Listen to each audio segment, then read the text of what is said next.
We try to hide our emotions or pretend we're actually feeling something else. So there's very few moments, I think, in life when naked emotion comes through. It does, but it's rare, especially if you're British. Hugh Grant is an actor with a tendency to hide or wrongly display emotions. He's known for being grumpy and crass, even more so than the average British man. It can be a part of his charm, but it also allegedly makes him difficult to work with on set. There have also been reports of his womanizing ways. Hugh isn't the man you want your significant other to meet. But how much of it is true? If he won't tell us, the next best source is the people he's worked with.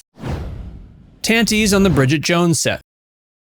Bridget Jones was one of Hugh's breakout roles. It got him into a long string of successful rom-coms. That doesn't mean it was always pleasant for everyone around him. Director Sharon McGuire remembers him pitching a few Tantys, short for tantrums. It could make the process difficult and unpredictable because you never knew what he'd say or do. She says his sense of humor ranged from blistering to infantile. While it made the shoot difficult, she enjoyed the challenge. Sharon also doesn't think Hugh thinks of acting the same way others do. She says, quote, "I never felt Hugh was entirely comfortable in an actor's skin. Acting for him wasn't a religion. I don't even think he thinks of it as a proper job, but that doesn't mean he doesn't want to be perfect at it."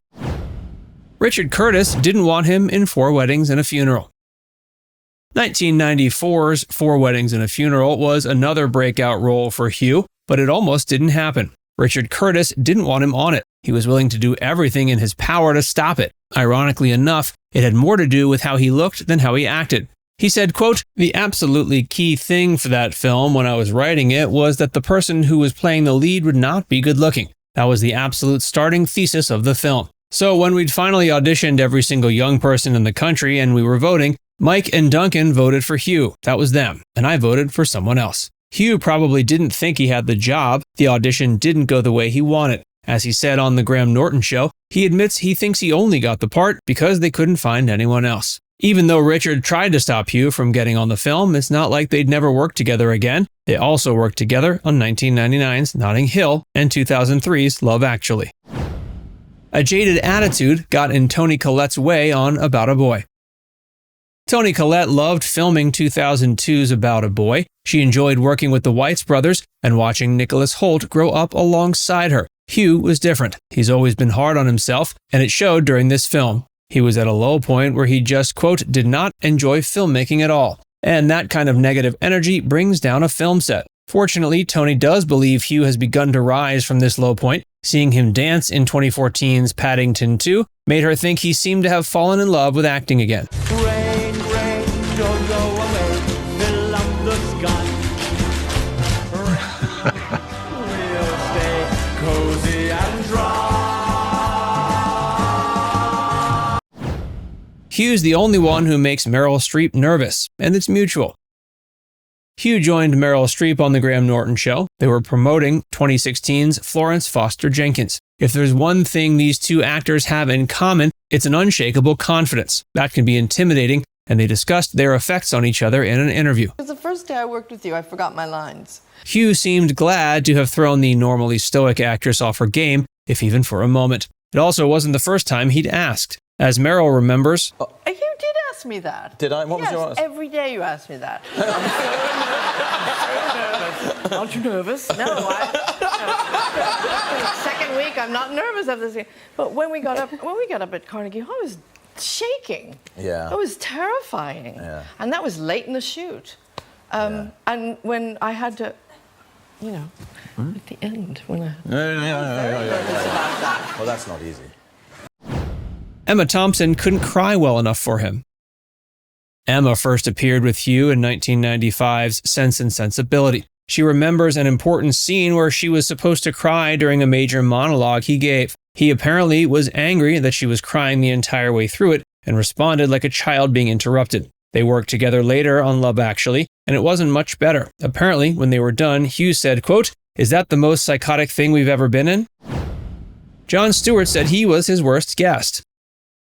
Jon Stewart has interviewed plenty of celebrities, but he gave title of worst guest ever to Hugh. He was on the show to promote 2009's Did You Hear About the Morgans? From the beginning, he began trying to control the experience. He didn't agree with the clips chosen to promote the film, to which the host replied, quote, "Well, then make a better fucking movie." Hugh never appeared on the show again, but he did later realize he might have overreacted during his appearance. He apologized online, saying, quote, his inner crab got the better of him that night, and that the host was right to send him off. Hide your wife. There are 2 instances where Hugh's dry humor went a bit too far. Mark Lawrence directed 3 of his films. He told the story of the first time the actor met his wife Dorothy to Elle magazine. He bluntly said, quote, so, married sex, how does that work? You just have sex with the same person again and again? Chris Martin, lead singer of Coldplay, is a Hugh Grant fan and even wrote to him fan mail. That doesn't mean he's unaware of the actor's romantic prowess. He joked that every time he met Hugh face to face, he lived up to his image. He said about their interactions, but every time I've met Hugh, he's very grumpy. And he's like, yeah, whatever, rock star, fuck off. and then starts flirting with your other half. not all feuds last forever. Even when co-stars confirm the ugly rumors about Hugh's grumpy energy or womanizing nature, it doesn't always lead to lifelong feuds. Some have put their time on set behind him. Jerry Seinfeld. Jerry co-wrote and directed 2024's Unfrosted, the Pop-Tart story. He admitted on The Tonight Show that he didn't have a great time working with Hugh, who played Thurl Ravenscroft, voice of the Kellogg's mascot, Toni the Tiger. Hugh wasn't the first choice, but he was the one who wanted the role the most. He called the producers up saying he wanted to be in the film and did an audition over the phone. Jerry was immediately on board. Apparently, the expectations for the experience were set at the beginning. Jerry told Entertainment Tonight, quote, "He tells you before you work with him, you're going to hate this," and he was right. That doesn't mean the feud lasted forever. After shooting for 10 weeks, Jerry and Hugh went out for dinner together. It was relaxed and enjoyable, and everyone seemed to bury the hatchet. Hugh also enjoyed the way Unfrosted came out. He sent Jerry a text that said, quote, "Just watched the film. To my great surprise, I liked it. Laughed out loud. All actors were good, even you. Love, Hugh." Robert Downey Jr.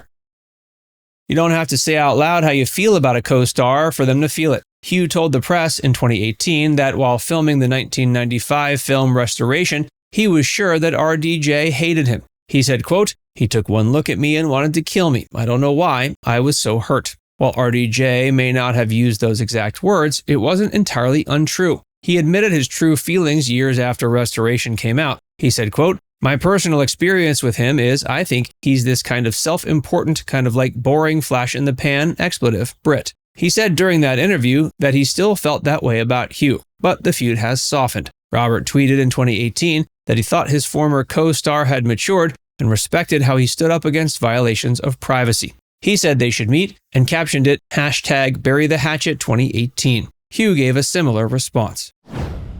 Some actors had positive experiences with him. Drew Barrymore decided to support him even before she met him. She sent him a letter. The two actors worked together on 2007's Music and Lyrics. Things allegedly got steamy fast.